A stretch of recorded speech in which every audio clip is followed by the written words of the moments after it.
এই মুহূর্তে বরিশালের বটতলায় আছেন সহকর্মী অপূর্ব অপু এবং পটুয়াখালী শহরে আছেন মনির হোসেন বাদল। প্রথমেই সরাসরি যাচ্ছি অপুর কাছে। বরিশালে গতকালকে থেকেই টানা বৃষ্টিপাত হচ্ছে এবং বরিশাল শহরের অধিকাংশ প্রধান প্রধান সড়ক সহ আশপাশের বিভিন্ন অলিতে গলিতে এখন হাঁটু পানি জমে গেছে। এই মুহূর্তে আমি আছি বরিশাল শহরের বটতলা এলাকায়। এখানে স্বাভাবিক চোখে দেখলে মনে হতে পারে যে নদী কিংবা খাল, কিন্তু তা নয়, একেবারেই এটি দুটি প্রশস্ত সড়ক। কিন্তু এই দুই সড়কের পাশেই দেখুন কিভাবে হাঁটু পানি জমেছে এবং এই এলাকার মানুষরা কিন্তু, আমরা যখন এখানে এসেছি ক্যামেরা নিয়ে, তখন এক ধরনের বিক্ষুব্ধ প্রতিক্রিয়া দেখিয়েছে। তারা বলেছেন যে বছরের পর বছর, যুগের পর যুগ এই এলাকার মানুষরা বিশেষ করে তারা এই ভোগান্তিতে নাজেহাল হয়, কিন্তু কখনো কোনো জনপ্রতিনিধি এই সমস্যার স্থায়ী সমাধানে কোনো কার্যকারী ভূমিকা নেয় না। সামান্য বৃষ্টিতেই সামান্য বৃষ্টিতেই হাঁটু পানি হয়, তার মধ্যে যদি একটু ভারী বর্ষণ হয় তাহলে আরও এই দুর্ভোগ কয়েক গুণ বাড়ে।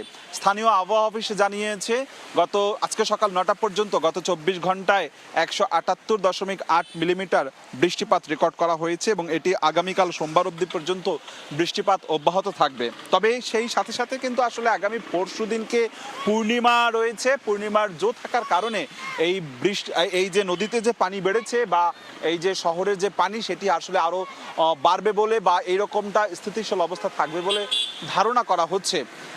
বরিশাল বিভাগের যতগুলো নদ নদী রয়েছে প্রত্যেকটি নদ নদীর পানি কিন্তু এখন স্বাভাবিকের থেকে বৃদ্ধি পেয়েছে গতকালকে থেকেই। এবং আমরা বিভিন্ন এলাকায় খোঁজ দেওয়ার চেষ্টা করেছিলাম, আশপাশের নিম্ন এলাকার কিন্তু পানিতে তলিয়ে গেছে ঘরবাড়ি। বিভিন্ন মানুষের ঘরবাড়িতে পানি ওঠায় পানিবন্দী হয়েছে বিভিন্ন এলাকায়।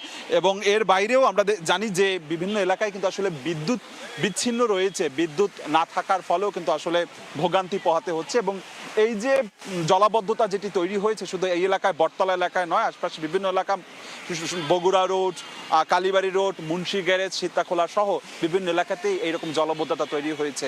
বরিশাল বিভাগেই এইরকম একটা নাকাল অবস্থা তৈরি হয়েছে। আমরা একটু যেতে চাই আমাদের পাশের জেলা পটুয়াখালীতে, সহকর্মী মনির হোসেন বাদলের কাছ থেকে জানবো পটুয়াখালীর খবরাখবর। সমুদ্রে সৃষ্ট নিম্নচাপের প্রভাবে গত 4 দিন ধরে পটুয়াখালীতে কিন্তু অবিরাম বৃষ্টিপাত হচ্ছে। গত 24 ঘন্টায় পটুয়াখালীতে 235.7 মিলিমিটার বৃষ্টিপাত রেকর্ড করেছে আবহাওয়া অফিস, যা এবছরে কিন্তু সর্বোচ্চ বৃষ্টিপাত। আপনি দেখতে পাচ্ছেন এই অবিরাম বৃষ্টিপাতের কারণে কিন্তু পটুয়াখালীতে শহরে অধিকাংশ রাস্তাঘাট তলিয়ে গেছে। এছাড়া যে আপনি আমার এখানে যে দেখতে পাচ্ছেন যে এখানে প্রায় অনেক বাড়িঘর কিন্তু বৃষ্টির পানিতে তলিয়ে রয়েছে। এই যে জলাবদ্ধতার কারণে কিন্তু সাধারণ মানুষ কিন্তু যারা গৃহবন্দী অবস্থায় রয়েছে। তবে এই যে 4 দিন ধরে অবিরাম নিম্নচাপের প্রভাবে কিন্তু সমুদ্র সৈকত কুয়াকাটা কিন্তু উত্তাল রয়েছে, বড় বড় ঢেউ আসতে পড়ছে সৈকতে। এছাড়া আমি যদি বলতে চাই যে এই যে সমুদ্রগামী যে মাছ ধরার ট্রলার গুলো রয়েছে, এই মাছ ধরার ট্রলারকে কিন্তু গত 4 দিন আগেই কিন্তু তাদের নিরাপদে আশ্রয় নিতে বলা হয়েছে। তবে গত 3 দিন আগ পর্যন্ত, এখন পর্যন্ত মহিপুর আলীপুর যে মৎস্য অবতরণ কেন্দ্র রয়েছে, এই মৎস্য অবতরণ কেন্দ্রে কিন্তু কয়েক শতাধিক ট্রলার কিন্তু নিরাপদে আশ্রয় নিয়েছে। তবে এই যে 4 দিন ধরে নিম্নচাপের প্রভাবে অবিরাম বৃষ্টিপাত হচ্ছে, এই বৃষ্টিপাতের কিন্তু সবচেয়ে বেশি ক্ষতিগ্রস্ত হয়েছে নিম্ন আয়ের মানুষগুলো। কারণ সকালে যখন নিম্ন আয়ের মানুষগুলো তারা রোজগারে বের হয়, তখন কিন্তু অবিরাম বৃষ্টিপাত হয়, আর এই বৃষ্টিপাতের কারণেই তাদের কাজকর্ম না থাকায় তারা একটি ক্ষতিগ্রস্ত অবস্থায় রয়েছে। তবে এদিকে আমরা বলতে পারি এই নিম্নচাপের প্রভাবে কিন্তু গত কাল থেকে যে পটুয়াখালী যে নদী বন্দর রয়েছে, এই নদী বন্দরে কিন্তু অভ্যন্তরীণ 17টি রুট রয়েছে।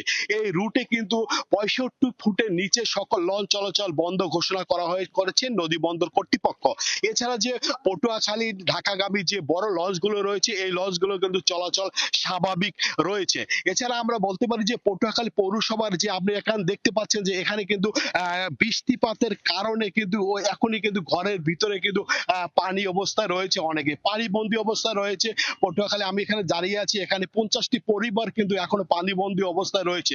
তবে পটুয়াখালীতে শহরে যে আবহাওয়া বর্তমানে বিরাম করছে, তাতে কিন্তু একটু পরে আবারও ঝড় হওয়া সহ বৃষ্টিপাত হতে পারে বলে আমরা সাধারণ মানুষ আশা করছে। তবে বৃষ্টিপাত হলে কিন্তু এখানে মানুষ পানিবন্দী অবস্থায় এবং থাকছে।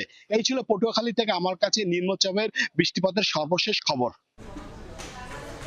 সরাসরি যুক্ত ছিলাম পটুয়াখালী এবং বরিশালে।